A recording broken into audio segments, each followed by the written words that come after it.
আসসালামু আলাইকুম প্রিয় দর্শক, অন্য মঞ্চের আলাপচারিতায় আপনাদের সকলকে আমন্ত্রণ জানাচ্ছি।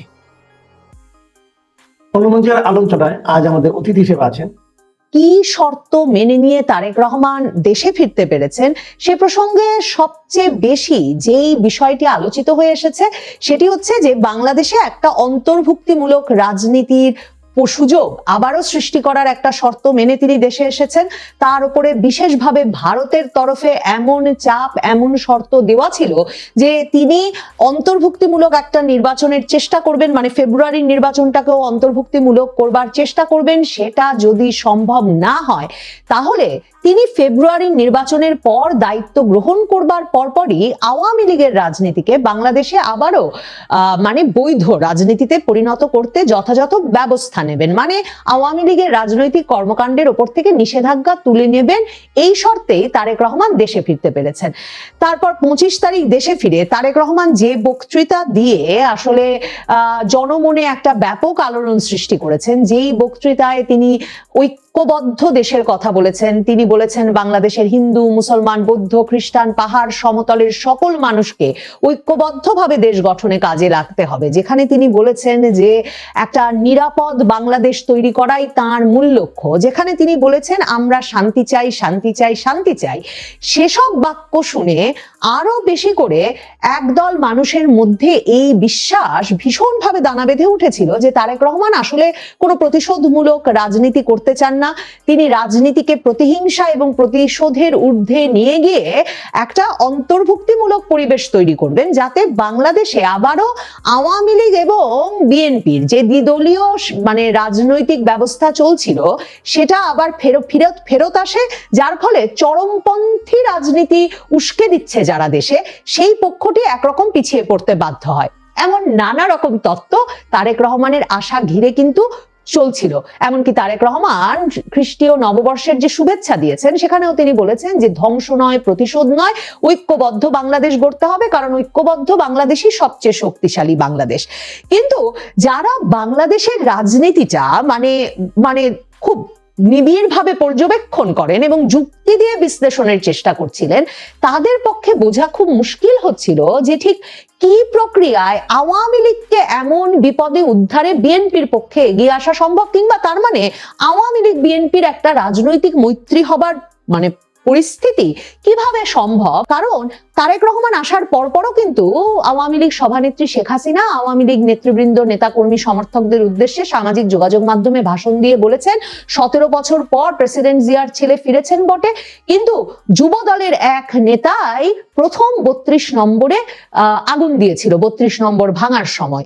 এবং তারেক রহমান প্রসঙ্গে মানে আওয়ামী লীগের যেসব অভিযোগ, তার মধ্যে একটা শীর্ষ অভিযোগ হচ্ছে এই যে 21শে আগস্ট যে গ্রেনেড হামলায় আওয়ামী লীগ তার নেতাকর্মীদের হারিয়েছে, যেই 21শে আগস্ট গ্রেনেড হামলা আওয়ামী লীগ মনে করে তার সভানেত্রীকে উদ্দেশ্য করে চালানো হয়েছিল, সেই গ্রেনেড হামলার পেছনে প্রধানতম ভূমিকা পালন করেছেন এই তারেক রহমান।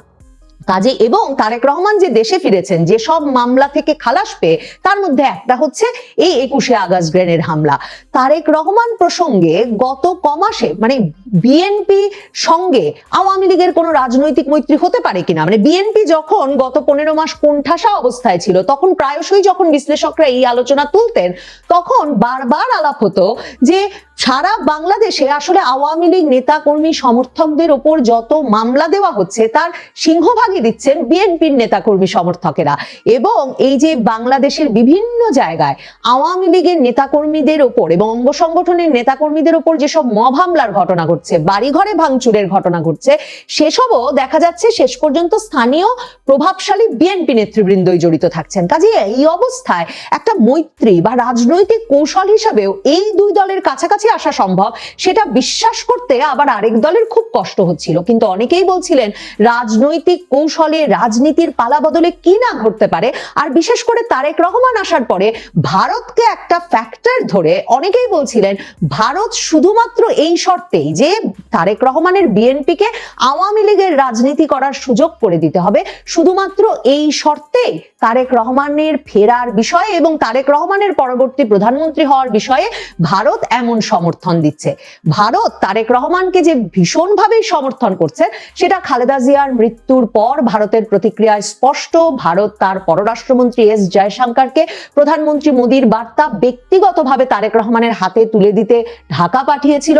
ভারতের প্রতিরক্ষা মন্ত্রী রাজনাথ সিং বাংলাদেশের হাই কমিশনে গিয়ে দিল্লিতে শোক বইয়ে লিখে এসেছেন যে খালেদা জিয়াকে ভারত বাংলাদেশ সম্পর্ক উন্নয়নে তাঁর ভূমিকার জন্য ভারত চিরকাল কৃতজ্ঞতার সঙ্গে স্মরণ করবে। কাজেই ভারত যে বিএনপিকে পছন্দ করে ফেলেছে, তারেক রহমানের বিএনপিকে পছন্দ করে ফেলেছে, তারেক রহমানকে নেতা হিসেবে মেনে নিয়েছে এবং বাংলাদেশের ভবিষ্যৎ প্রধানমন্ত্রী হিসেবে দেখতে চায়, ভারত সম্ভবত ব্যাপারটাতে রাগঢাক করছে না।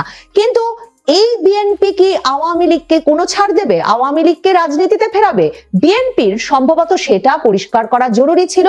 এবং বেগম খালেদা জিয়ার জানা যায় যেখানে লক্ষ লক্ষ লক্ষ মানুষের সমাবেশ হয়েছিল, সেখানেও তারেক রহমান পুত্র হিসেবে এসে ধর্মীয় এবং সামাজিক প্রথা অনুযায়ী মায়ের ঋণ পরিশোধের প্রতিশ্রুতি এবং মায়ের জন্য দোয়া চাওয়া ছাড়া অন্য কোনো কিছু না বললেও তাদের দলের পক্ষ থেকে স্থায়ী কমিটির সদস্য বর্ষিয়ান নেতা নজরুল ইসলাম খান যে বক্তৃতা দিয়েছেন সেখানে পরিষ্কার যে শেখ হাসিনার ওপর গ্রেনেড হামলার জন্য যেমন আওয়ামী লীগ, বিএনপি সরকার, খালেদা জিয়ার সরকার, খালেদা জিয়া পুত্র তারেক রহমানকে দায়ী করে, ঠিক তেমনি বিএনপি খালেদা জিয়াকে জেলে রেখে একটা অস্বাস্থ্যকর পরিবেশে রেখে মৃত্যুর দিকে ঠেলে দেওয়ার জন্য সরাসরি দায়ী করে শেখ হাসিনাকে।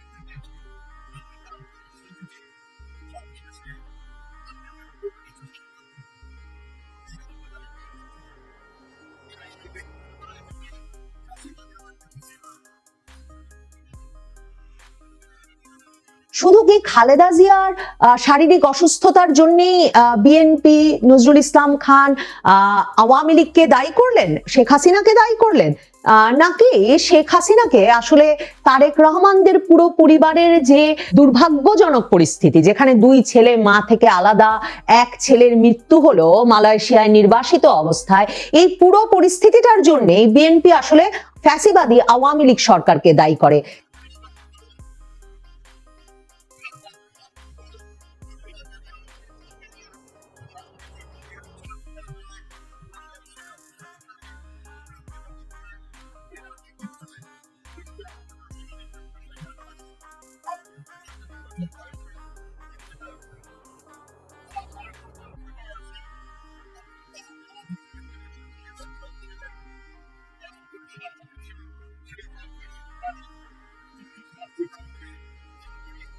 নজরুল ইসলাম খানের এই বক্তৃতাটা এই যে বিএনপির এক রকমের আনুষ্ঠানিক অবস্থান আওয়ামী লীগের রাজনীতি সম্পর্কে, আওয়ামী লীগের রাজনীতির ভবিষ্যৎ সম্পর্কে, সেটা বুঝতে অসুবিধা হয় না। এবং সে কারণেই তারা এই দিনটিকে বেছে নিয়েছিলেন। কারণ তারেক রহমান আসার পর থেকে যেটা বলছিলাম, ভীষণভাবে এই প্রচারণা চলছিল যে তিনি আওয়ামী লীগকে ফিরিয়ে আনার শর্তে দেশে আসার সুযোগ পেয়েছেন।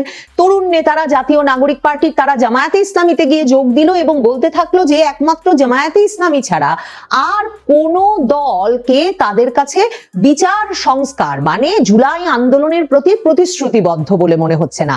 নজরুল ইসলাম খান বলছেন যে খালেদা জিয়াই ছিলেন ফ্যাসিবাদ বিরোধী আন্দোলনের প্রধান মুখ, প্রধান অনুপ্রেরণা। আর ভারতের পররাষ্ট্রমন্ত্রী এস জয়শঙ্কর যখন ভারত বাংলাদেশ সম্পর্ক উন্নয়নে খালেদা জিয়ার অসামান্য অবদানের কথা প্রধানমন্ত্রী মোদীর পক্ষ থেকে স্মরণ করতে ঢাকায় উপস্থিত, তখন নজরুল ইসলাম খান তার বক্তব্যে বিএনপির তরফে এটাও মনে করান যে খালেদা জিয়া যেমন 15 বছরের ফ্যাসিবাদ বিরোধী আন্দোলনের প্রধান মুখ ছিলেন, ঠিক তেমনি তিনিই ছিলেন বাংলাদেশের আধিপত্যবাদ বিরোধী রাজনীতির সবচেয়ে শক্তিশালী অনুপ্রেরণা। নজরুল ইসলাম খান বললেন,